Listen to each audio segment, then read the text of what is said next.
Hi again. Tonight I would like to show you how you can remove your flywheel off of your motorbike. This motor belongs to, this engine belongs to a Honda CBF 150. The same engine I think is also present in Honda CG Titan and Honda Unicorn models. I might be wrong. Please correct me if I am. And the first thing is to remove the cover of the engine, the side cover. My first advice is while you are removing the bolts, don't just unscrew them completely. Just remove the tension from each of them slightly to prevent any distortion on this cap. That's the first thing I would like to say, but I already take the bolts out.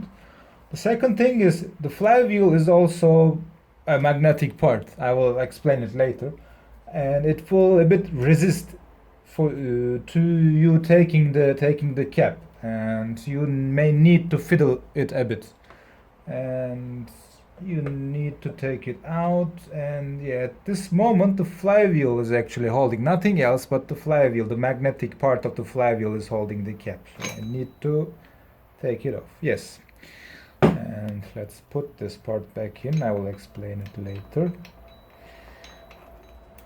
Yes, and at this point I would like to speak about flywheels and alternator stators. In cars, flywheel and alternator is separated. Alternator is the part which generates electricity for the car. And in this motorcycle, and perhaps in many other motorcycles, the flywheel and the alternator are together. And this is the flywheel, and at the same time it's the rotor of the alternator.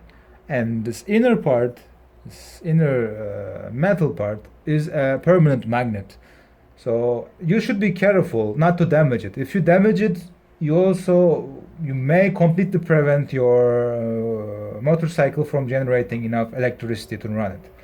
And this is the stator.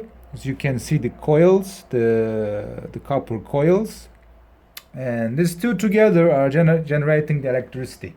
And I guess that's all I wanted to say. So be careful not to damage the magnet inside. And at this stage, I would like to remove if there is anything that prevents me from removing the flywheel. In this case, the gearing of the starter motor prevents me from doing anything further. So I will just remove its pin, and then I will take the gear out of its plates and put it somewhere else. And by the way, there are dowel pins. I guess these are called dowel pins, which are holding the cap in place. So take them off and don't forget them. Don't lose them, because they're hard to replace, maybe impossible. And at this point, you need to get rid of this bolt. There are two ways of doing it. One is doing it with a wrench. The second option is doing it with what was it called? Okay, let me remember. Torque wrench, impact wrench. Okay, impact gun, whatever it is, you understand me. In my case, it was so tight I wasn't able to do it. I wasn't able to get rid of it with the wrench, but I will just show you. And the flywheel is not secure in its place. It's moving. So when you try to unbolt this nut, it's giving you some trouble. So you may try just hitting this, but I advise you to use something like this. I believe this is called oil filter wrench, like spanner wrench. I don't know what they are called in English, but this is how I use it. I just place it around the flywheel, and I try to place it in a way that if it spins while I try to unbolt it, I will try to protect my hand. I'm not trying to put my hand in any dangerous place that my fingers or something else gets stuck. And with the help of this tool, you can now hold the flywheel in place. Not, of course, not completely, but you will resist it from turning. And then you place your wrench, and if you have a friend, it will be wise to ask for help, because actually it's a two-person job.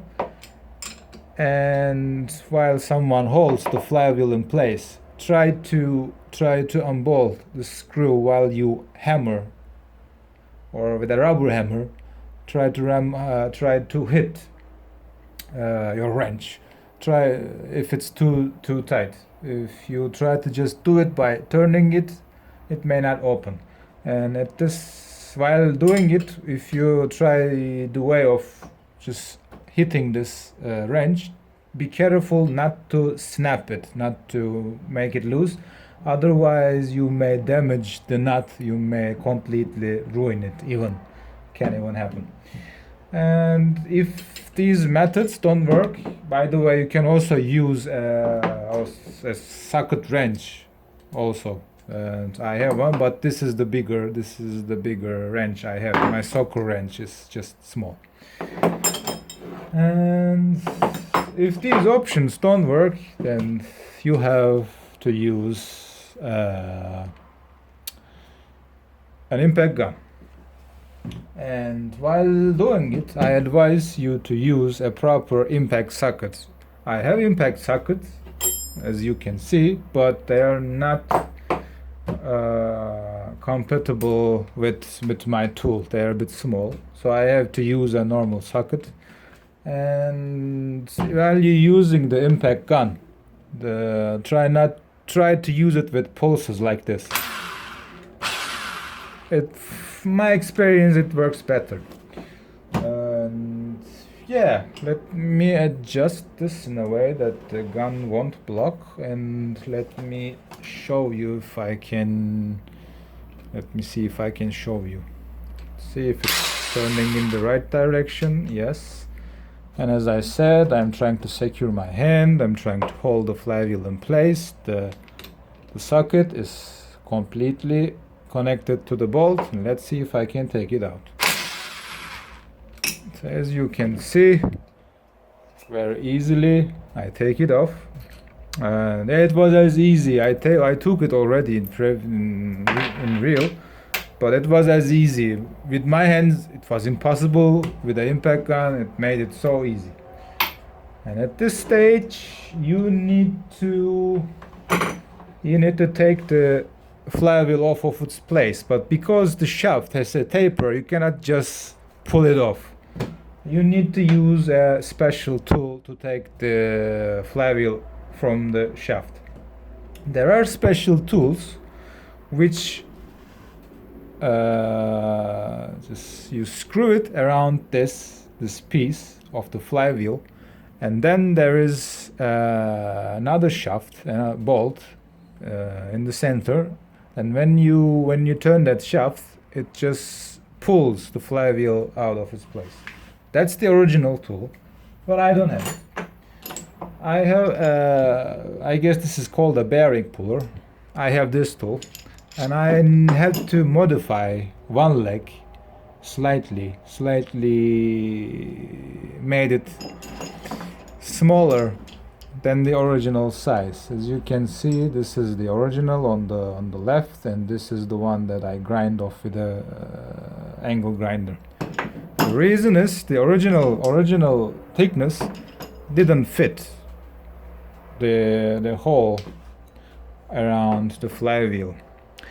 So it was what I needed to do. So I placed one leg to be able to take this end inside, and I place it and then walk it around. And while doing so, and while taking the flywheel off, you should be careful not to damage this machine surfaces, just to keep it in mind.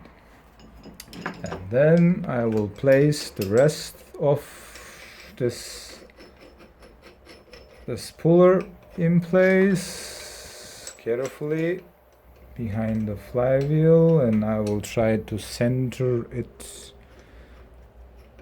on the shaft, and I apply a bit of pressure to keep things in place, and the camera angle is not letting you to see, but I'm trying to place is as central as possible, and as I said, I'm trying to be careful not to damage any machined surface. And I think I'm ready. I get a socket. I have an impact socket, funny. And then I get my socket and I try to apply some torque, and while doing it I'm trying to hold everything together if anything snaps. And slowly I turn and flywheel is coming off, and yeah, it's loose. It was much harder when I do it in real, but it was a bit wrong. Some stuff was wrong. The woodruff key was bent. I will show you. At this point, yeah, the flywheel is off. Now you can just take it off of its place. And yep, this flywheel has two pieces. This piece is connected to the starter engine. It just turns in the one direction. You can just turn it this direction, but it will not go the other way. And this is your flywheel and the alternator rotor. You have a roller bearing, and you have your woodruff key. And examine this woodruff key and its seat for any damage. In my case, my woodruff key is damaged. I had to grind it a bit to be able to fit it back together. It was much more damaged, but it's not very visible, but you can see my grinding marks. So I will definitely replace it. And as you can see, I don't have a timing chain, because originally I wanted to change the timing chain, and I wanted to make a video to show you how you can take the flywheel off, because I realized it's a bit of an issue for people. And I guess that's all I can say, and thanks for watching, and please subscribe.